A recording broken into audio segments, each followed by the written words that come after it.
My name is Rachel, and I'm 34 years old. For 6 years, I worked double shifts, skipped vacations, and lived on instant noodles so I could save enough for a down payment on a condo in Denver. I did it alone. No help from my parents, no help from a boyfriend, no trust fund. Just me, a spreadsheet, and a stubborn refusal to give up. And on Christmas morning, my mother stood in my own living room and told me she was giving my home to my sister. If you've never had someone try to take something you built with your own two hands, you might not understand how it feels when it happens. It's not just anger. It's like the floor disappears under you. But by the time New Year's Eve came around, I had made sure that condo would never belong to anyone but the person who earned it.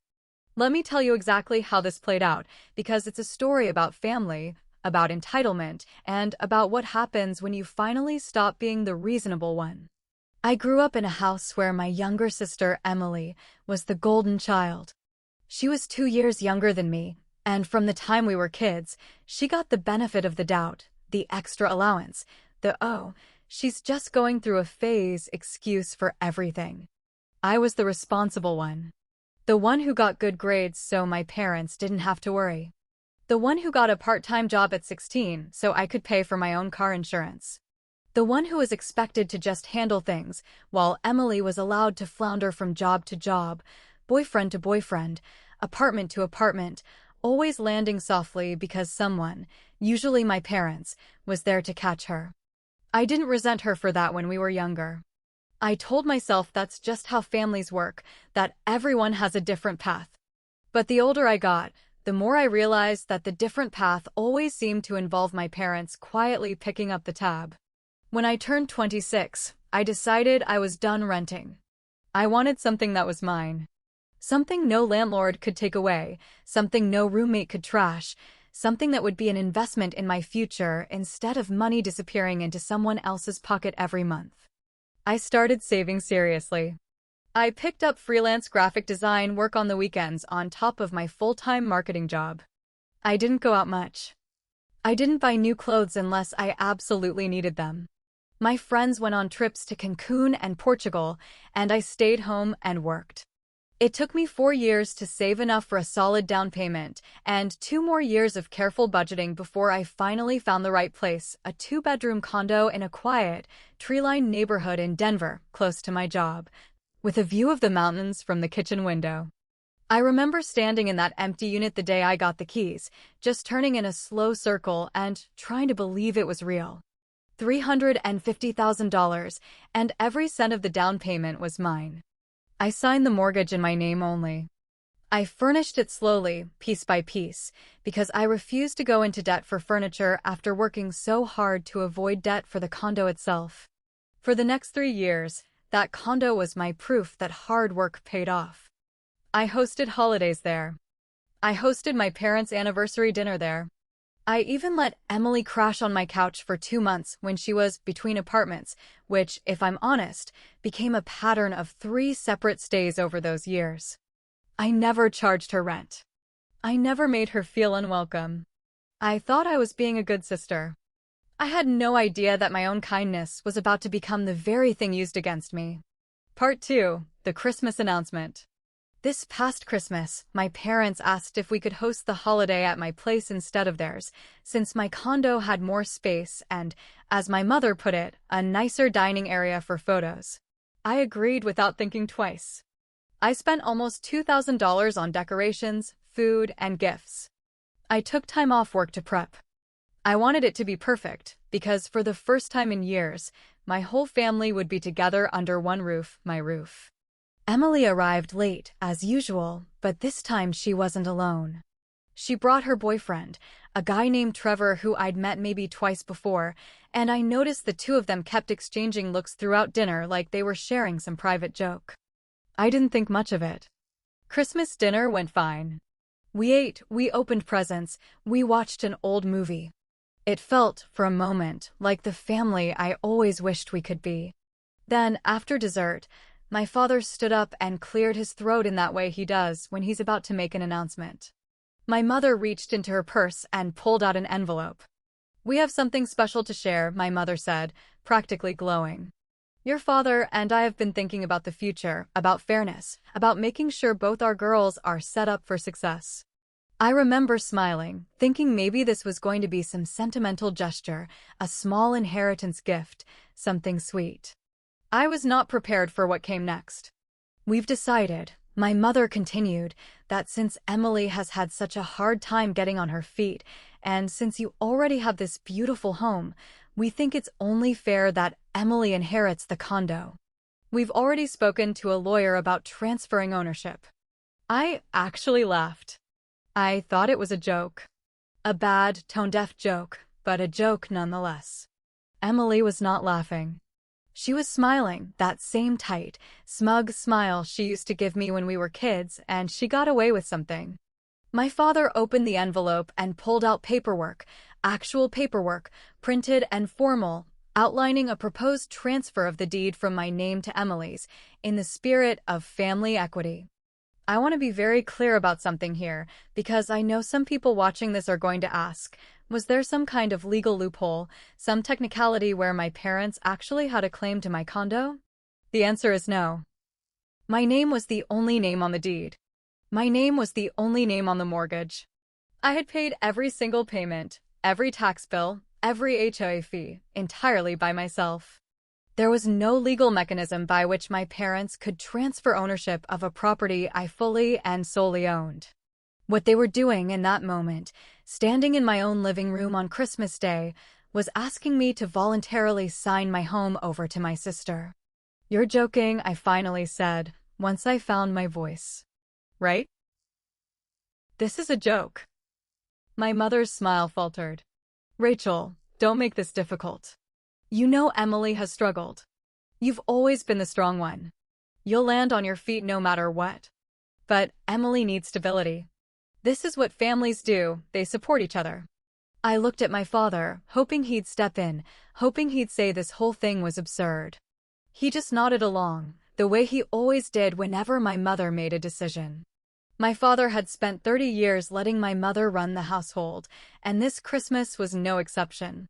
"This is my home," I said, my voice shaking now, not from sadness, but from something closer to rage. "I bought this. Alone. With money I earned. There is nothing to transfer because there is nothing that belongs to anyone but me." Emily rolled her eyes. "God, Rachel, you're so dramatic. It's just a condo. You can buy another one. You're the one with the good job." That sentence, "it's just a condo, you can buy another one," is something I will never forget as long as I live. 6 years of sacrifice, boiled down to just a condo by the person who never sacrificed anything in her life. I asked them all to leave. My mother cried. My father muttered something about how I was always so cold. Emily grabbed Trevor's hand and stormed out, saying she couldn't believe how selfish I was being on Christmas. I sat alone in my condo that night, surrounded by wrapping paper and half-eaten pie, and I made a decision. I was not going to spend one more day of my life being the family doormat. And I was not going to give them the chance to try this again. The next morning, still furious and barely sleeping, I called my closest friend, Priya, who works in real estate law. I told her everything. She was quiet for a moment, and then she said something that changed the direction of everything that followed. "Rachel, I need you to check something for me. Has anyone had access to your mail, your email, or any documents related to the condo recently?" I thought about it, and my stomach dropped. Emily had stayed with me for 2 weeks in November, supposedly between apartments again. She'd had the code to my mailbox. She'd used my home office to look for a job on her laptop, but she'd also used my desktop computer a few times when hers was being fixed. Priya told me to check my email for anything unusual, and specifically to check whether anyone had contacted my mortgage lender or attempted to request documents related to the property. I logged into my email that morning, heart pounding, and found something I never expected, a forwarded email chain between my mother and a family friend who happened to be a real estate attorney, discussing something called a quitclaim deed, and whether it could be used to add someone to a property title without the primary owner's active participation, if certain paperwork was signed under specific circumstances. The email chain was dated back to early November, meaning this wasn't a spontaneous Christmas gesture born out of holiday sentimentality. This was planned. For over a month, my mother had been quietly researching how to get my sister's name onto my deed, and the paperwork she pulled out on Christmas Day wasn't hypothetical. It was a real quitclaim deed document, pre-filled with my information, needing only my signature to become legally binding. A quitclaim deed, for anyone who doesn't know, is a legal document that can transfer ownership interest in a property. If I had signed that paperwork in a moment of holiday guilt or family pressure, believing it was some symbolic gesture, I could have actually handed over partial or full ownership of my condo to my sister. My parents were not asking me to consider a gift. They were attempting to manipulate me into signing away my own property, banking on the fact that I would feel too guilty, too cornered, or too emotionally exhausted in front of the whole family to say no on the spot. That's when the anger turned into something colder and more focused. This wasn't a misguided attempt at fairness. This was a calculated plan, and the fact that they tried to execute it in front of the whole family, using Christmas cheer and social pressure as a weapon, made it so much worse. I didn't confront them again immediately. Instead, I did something my parents never expected from their responsible, predictable daughter. I stopped being predictable. I called Priya back and told her I wanted to sell the condo. Not because I didn't love it, not because I was giving up, but because as long as that condo existed with my name on the deed, it would always be a target. My parents already knew the address. They already had paperwork prepared. They had already shown me they were willing to manipulate legal processes to try to get what they wanted for Emily. I was not going to spend the rest of my life defending a piece of property from my own family. I contacted a realtor the day after Christmas, which I know is an unusual time to list a home, but the market in Denver doesn't fully stop for the holidays, and there's actually a small window of serious buyers looking to close before year-end for tax purposes. I priced it competitively, staged what I could with the decorations already up, and had my first showing within 2 days. While the listing was live, I also did something else. I called my mother and asked her, very calmly, to send me a copy of the paperwork she'd had drawn up on Christmas. She hesitated, but eventually forwarded it, probably assuming I'd finally caved and was ready to sign. Instead, I forwarded that paperwork, along with the email chain Priya had helped me find, to my own attorney, just to have on record. I wasn't planning to sue anyone. I simply wanted documentation, in case my parents tried to claim later that I had agreed to anything or worse, tried to forge something in my absence. 3 days later, I received 2 offers on the condo, both above asking price, both from buyers who wanted a fast close. I accepted the higher offer from a young couple relocating for work who needed to be in by mid-January. We agreed to a closing date of December 30th. My mother called me 4 times over those few days. I let most of them go to voicemail. In one message, she said, "Rachel, please, let's talk about this like adults. We didn't mean to upset you." In another, she said, "Emily says you're being vindictive. This isn't like you."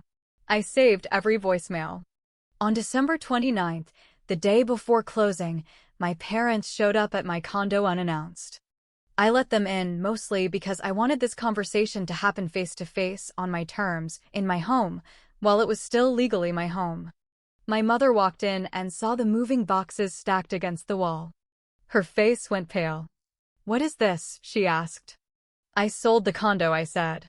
"Closing is tomorrow." She looked genuinely stunned, like the thought that I would actually take action instead of just being upset had never crossed her mind. My father asked why I would do something so rash, as if selling my own legally owned property in response to an attempted manipulation was the irrational part of this story.